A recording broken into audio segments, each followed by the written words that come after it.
हम तनूफ रून्स की तरफ आ गए। ये इनकी सारी जो ओल्ड मट्टी वाली इमारतें हैं, बिल्डिंग हैं, जो पुरानी बाकियात हैं, वो हैं यहाँ पे इस वक्त।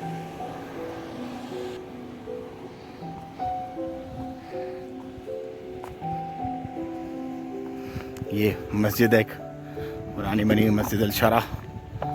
इस वक्त तो क्योंकि मस्जिदें बंद हैं तो ये भी बंद है। और ये देखें, ये पानी टनल के ज़रिए पूरा आगे तक, जहाँ तक आप अभी होके आए हैं वहाँ तक एक पूरी टनल जा रही है। 1950 तक इन मकानों में मकीन रहते थे और ये एक लग्जरियस लाइफ स्टाइल था उस वक्त के हिसाब से। उसके बाद फिर जब क्वींस में इस तरह से तब्दील हो गया मामला, और आर्किटेक्चर इसका पूरा का पूरा पत्थरों और मट्टी और चूने से बना हुआ है, जैसे कि पुराने वक्तों में हुआ करते थे।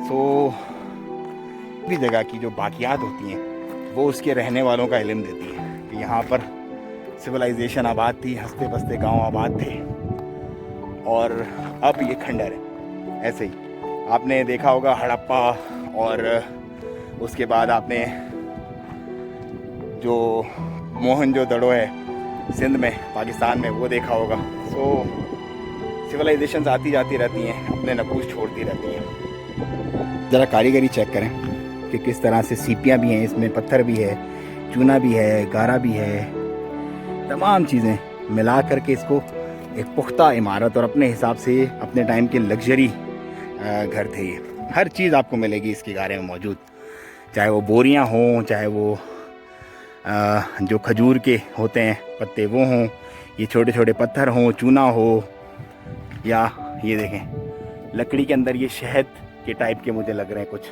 छत्ते वगैरह। सो ओल्ड सिविलाइजेशन जो होती है वो अपने हिसाब से हवाओं का ख्याल रखा जाता था कि कहाँ से हवा आएगी, क्या क्रॉसिंग होगी, कहाँ से क्या मामलात बनेंगे, रोशनी का निज़ाम कैसे रखा जाएगा। ये देखें, ये आपको नज़र आ रही होंगी सारी चीज़ें। सो जो पुराने आर्किटेक्चर हैं उनके तो सानी नहीं है। जैसे अहराम मिस्र को आज की जदीद दुनिया बड़ी परेशान है लेकर के कि किस तरह से बनाया गया। बेसिकली जो लॉजिक समझ में आई है कई साल की रिसर्च के बाद अहराम मिस्र के पॉइंट ऑफ व्यू से, वो ये है कि हवा के ज़ोर पे उन्होंने हवा की जो रुख होती थी उसकी सिमत वो अपनी मशीनरियाँ चलाते थे, तो हवा उनको धकेल के ऊपर ले जाती थी, और वो बड़े बड़े पहाड़ और पत्थर जिनके बारे में आज पूरी दुनिया परेशान है कि किस तरह से ऊपर गए, वो उस हवा की रेंज पे उस वक्त के जो साइंसदान और उस वक्त के जो इंजीनियर होते थे उनका दिमाग इस कदर तेज़ काम करता था कि वो हवाओं को इस्तेमाल करते थे अपनी मशीनरियों को चलाने के लिए। So old is gold. निस्वा और बाहला के ऐन वस्त में मौजूद ये तनूफ के हेरिटेज और कल्चरल विलेज, अगर आप गुज़र रहे हैं यहाँ से तो आप इसे लास्ट में विज़िट करें। ये आपको ओल्ड सिविलाइजेशन के बारे में बताता है। इस वक्त तो ये मट्टी और पत्थर का एक ढेर है, लेकिन ये अपनी मिसाल आप था। अब क्योंकि आपको पता है कि ज़मी खा गई नौजवान कैसे कैसे, अजल ने ना छोड़ा ना किसरा ना दारा, तो इन्हें देख के हमें कुछ सबक हासिल करना चाहिए कि हम भी ऐसे ही होंगे जो आज हम अपनी ठाट बाट और पता नहीं किन मस्तियों में घूमे हुए हैं।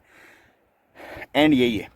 तो अपने एंड की परवाह करें, अल्लाह को याद करें ज़्यादा ज़्यादा, क्योंकि ये दुनिया जो है ये फ़ानी है। जो आया है उसने जाना है वापस। बीइंग मुस्लिम हमारा तो ये ईमान है, और ज़िंदगी रही तो फिर मिलेंगे इसी तरह घूमते फिरते।